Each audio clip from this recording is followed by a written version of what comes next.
G'day, HMR again here with what's going to be a series. A lot more of the videos that will be in the playlist called AJ Mahari Shorts.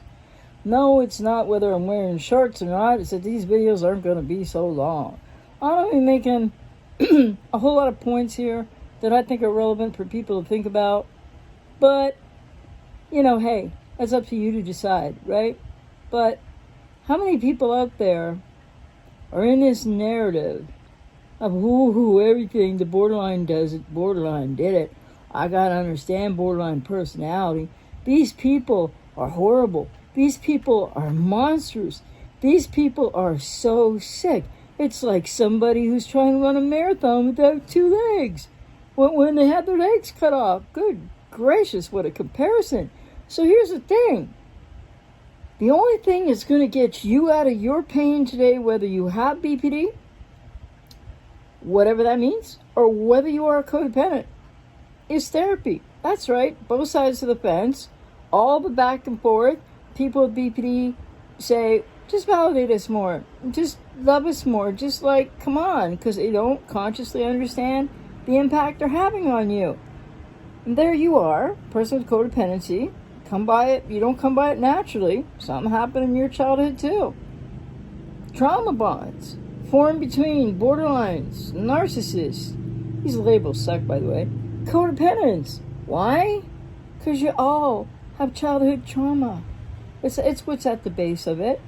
So, is somebody more responsible sometimes in a relationship? I don't know.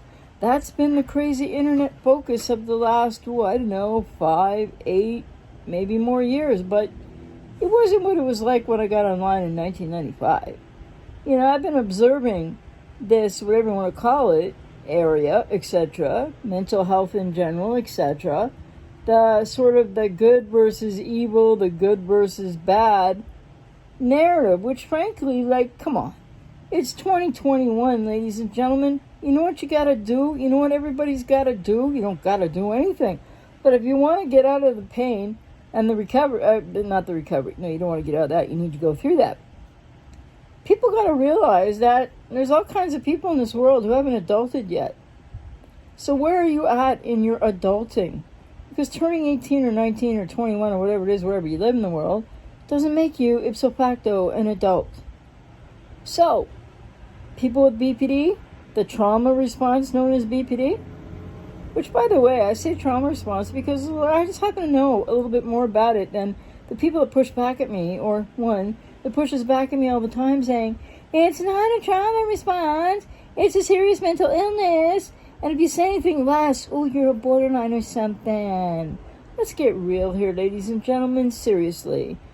Pathologizing humanity is out of control, as is the pandoodly whatever it is out there, emic, out of control, as is humanity out of control, as was the concept when I thought about this when I was 12 years old, that, how does society and humanity and whatever keep thinking that all throughout time we're going to just keep progressing?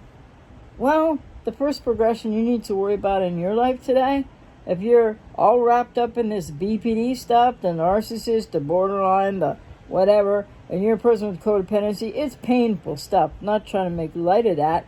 But the message here for you really quickly, so I know some people won't even make it through 6 minutes. I get it. You just, ADD, ADHD, what is it? I don't know. Maybe they're not the same thing anymore.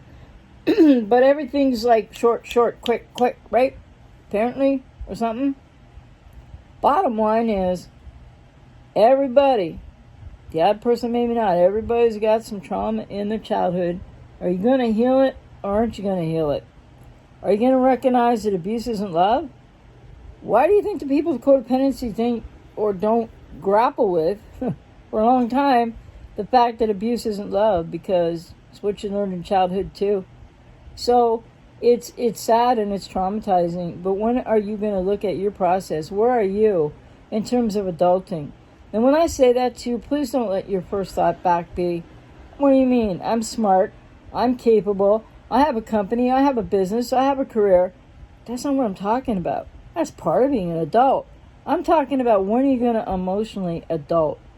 Because if you were more emotionally adulted or had more emotional adulting under your belt, you wouldn't be wasting your time so focused, so enmeshed, so in the trauma bond with other people who've had trauma. Let me just put it that way. You know, these labels are inane and they are not helping anybody. And so now I have to use them. So if you're codependent and you think that you're better than somebody with BPD just because you don't have BPD, I don't know. Think about it. Look in the mirror. Because everybody's suffering to various different degrees. I'm not saying that people with trauma should be, and who haven't adulted yet, whether you are a codependent who hasn't adulted, or a borderline, or a narcissist who's never going to adult, whatever, what that means in emotional intelligence, emotional development, and emotional maturity. It's time for people to get real with this. You can chase these circles of the borderline did this, and the narcissist did that, and I'm the victim codependent. You can chase those circles for the rest of your life. Is that what you want for yourself, or would you rather find your way to emotionally adulting? Just something to think about.